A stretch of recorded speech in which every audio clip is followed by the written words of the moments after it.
Well, welcome to episode 380 of 10 Minute Record Reviews, coming to you live from the lawn that I've just mowed. So if you notice small pieces of organic detritus on my shirt, this is why. But what a perfect time to talk about Kenny Dorham, who released this.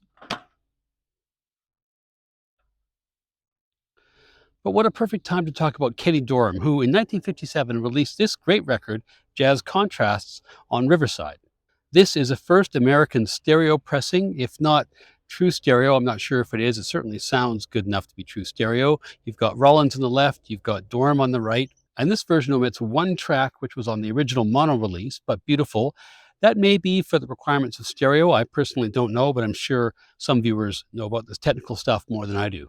It's often said of Kenny Dorham that his career could have been that much greater had he been a more hard-edged character, which is probably why he's often described as underrated. Too often he was willing to take a backseat to others, but despite his low profile, he was widely acknowledged as a brilliant trumpet player by his peers. This record is a hard bop session from the classic period, but it's hardly a standard issue blowing session. Max Roach always brings something else on drums, and Betty Glamann is here with her harp in an added twist. In fact, the lineup on here, which is basically all Hall of Famers, is quite interesting. It's a real mix of eras. Sonny Rollins is by far the youngest. Hank Jones and Oscar Pettiford had come of age in the swing era and had weathered the bebop years largely by showing flexibility. And for their parts, Dorham and Roach had come of age with bebop. As for the harpist, Betty Glamann, she had actually started off her musical career in classical orchestras, but in the late 1940s, she had migrated towards jazz. When this record was made, she was playing for Oscar Pettiford's band. Dorham is probably best known for his wonderful dates in the 1960s for Blue Note, like Whistle Stop and Uno Mas, but this is one of his very finest non-Blue Notes, and it is quite distinct from his 1960s work.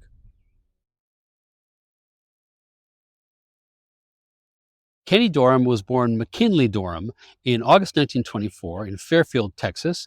He came from a musical family. His brother Joel carved out a pretty respectable career as a jazz percussionist in San Francisco. When Kenny was 12, they moved to Austin, where they lived at 1218 East 12th, which is now an architectural firm, but you can get a sense from the houses across the street how the family lived. Musically, he began on the piano at age 7, and he didn't pick up a trumpet until age 10. It was trumpet he played at Anderson High School in Austin, which was the only high school available for black students at the time in the 1930s and for many years after. There, he was fortunate to have a great teacher, the band leader B.L. Joyce. He also excelled in the boxing ring. He was a guy really of very many talents, quite brilliant. And after he graduates, he goes to Wiley College, now Wiley University. Wiley is one of the oldest historically black colleges in the U.S., and if its name rings a bell, it's because in 1935, just before Dorham got there, its debating team had beaten Harvard in the National Debating Championship. Much more recently, that got made into a movie starring Denzel Washington, who apparently also donated $1 million to the school to get their debate program going again. Kind of a cool story. Anyway, back to Kenny Dorham. He, being a bit of a brainiac, was actually there to study chemistry and physics. However, unfortunately for the STEM fans out there, but luckily for jazz, some of the other musicians who were playing locally in the area included Wild Bill Davison, who ended up later on playing on a bunch of Blue Notes with Sidney Bechet, and the drummer Roy Porter, who would appear on some of Charlie Parker's great sides for Dial in the late 1940s out in LA and becomes a bit of a fixture in the last great years of the jazz scene on Central Avenue. Kenny soon leaves his studies to focus on playing with these guys, but that, of course, with the war being on, made him vulnerable to the draft, and he was drafted in 1942. He only spends a year in the Army, not quite sure how that worked out, and he also managed to spend most of it boxing, apparently. He's discharged in 1943, and first he goes to LA, where he plays with Russell Jacquet, Illinois Jacquet's brother, but the call of New York was pretty strong at this point. He was a big fan of Dizzy Gillespie, and off he went in 1944 to the Big Apple, where he plays with a whole series of jazz orchestras over the next few years. He works with Lionel Hampton, he works with Mercer Ellington, then he joins his hero Dizzy Gillespie's trumpet section in 1946, before moving on to Billy Eckstine's band to replace Fats Navarro as a soloist. He didn't last long with Eckstein, partly because it said that his technique was kind of inconsistent, but he still kept getting work at a fairly high level in Manhattan. He also pursued studies at the Gotham School of Music in composition. It's in this period, too, that he's recorded for the very first time on Savoy in 1946 with an outfit called the Bebop Boys on a track called Web City, the Bebop Boys being an impromptu octet, which included, amongst others, Bud Powell, Sonny Stitt, and Kenny Clark. Not bad company. His playing was admired by many people on the scene, including that great talent spotter Miles Davis, who recommended him to Charlie Parker. Miles was on the verge of leaving Parker's group, and he recommends Kenny as his replacement. Kenny really impresses Bird with his ability to match him note for note in terms of speed, which was something which had sometimes eluded Davis, and the year that Kenny spends with Bird really makes his name in New York. He also traveled with Parker to Paris, where he impressed a festival audience.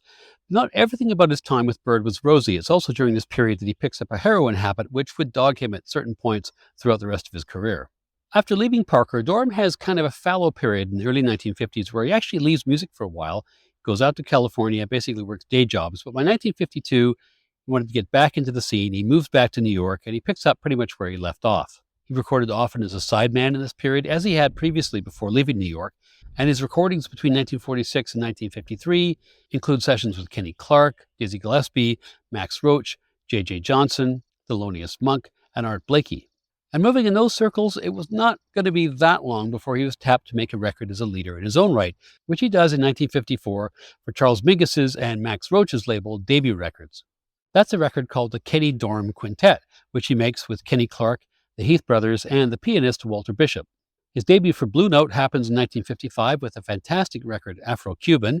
He works with Rollins for a bit, and then he joins Max Roach's quintet, or the quintet which Max Roach had inherited after Clifford Brown was killed in that car accident in 1956. Dorham stays with Roach for 2 years, and he makes a whole bunch of records in that time, including Jazz in Three-Quarter Time, Max Roach Plus 4, Max Roach 4 plays Charlie Parker, and Max. But he still found time to make his own records, including this one in 1957 for Riverside. This record is made at Reeves Sound Studios in New York City on May 21st and May 27th, 1957. Or in Keep News, the label boss is the producer and Jack Higgins is the engineer. Kenny Dorham is on trumpet. He's joined by Sonny Rollins on tenor and a rhythm section of Hank Jones on piano, Oscar Pettiford on bass, and Kenny's current band leader, Max Roach, on drums. Betty Glamann, whose name is misspelled on the liner incidentally, from Pettiford's band, is on the harp. She'd go on to play on that great all-star record by Michel Legrand called Legrand Jazz in 1958. She'd play with the Modern Jazz Quartet in 1960. She's on a flurry of recordings in the late 50s and early 60s, then kind of goes silent until the 1970s when somewhat incongruously she reappears in a jazz funk context. Side 1 starts with Falling in Love with Love, a standard. It's glorious. Everything that you'd expect from a 1950s hard bop session is what you get. It's melodic, it's inspired, it's generally joyful music, and Dorham's lyrical playing really sets the tone for the rest of the record. Then we get to the second track on side 1, the longest track, and it's one of the tracks that I have a little bit of trouble with. It's I'll Remember April. Pettiford and Roach drive this really, really fast, which is fine, but for me, there is an awful lot of ride cymbal that Max is playing on this, drowning out, I think, Rollins in particular. Now, maybe this is a matter of taste. Of course, Max is basically lauded for his innovation of using the ride cymbal in jazz rhythm, but I find it a little bit overwhelming. And by the time his solo comes, you kind of feel like you've been hearing him all along. Side 2 starts with LaRue, and the sonic balance is basically back to where I like it for this mid-tempo swinging version of this standard. No Rollins on this track, but we are introduced to the harp stylings of Betty Glamann, and she also plays on the very next track, My Old Flame. I have to say, normally speaking, I'm a fan of jazz harp when it is the central focal instrument, like when it's the leader's instrument, normally not so much as a side instrument, but I will make an exception for this record. I actually think her interventions, if you want to call them that, are very tasteful, they're subtle, and they fit very well. Rollins, for his part, is fantastic on this number. His phrasing and timing is so good, and the final word is Dorham's, and his outro solo is excellent. The final track is La Villa or La Via, which is very nice. Someone's lit Max on fire here again, I think, but even though he's clearly bought himself a new ride cymbal for this session, it's much more in check, and the whole thing works very well. I really enjoyed this record, which has great stereo sound, whatever version of stereo this is. Dorham's playing is fantastic and tasteful as ever, as is Rollins' playing. If you're a big fan of Max Roach, I think you'll really like this record a lot, probably a bit more than me, and sometimes I've found him a little much. Maybe this is that self-effacing part of Dorham's personality, which I mentioned at the beginning, coming to the fore, because of course Roach was his band boss at the time they made this record, and maybe Kenny didn't really feel up to saying, Max, maybe let's tone it down a bit and not sound so much like Chinese New Year. In any event, this is definitely one to grab if you see it. It's a solid piece of hard bop, and for me, it's 4 out of 5 stars.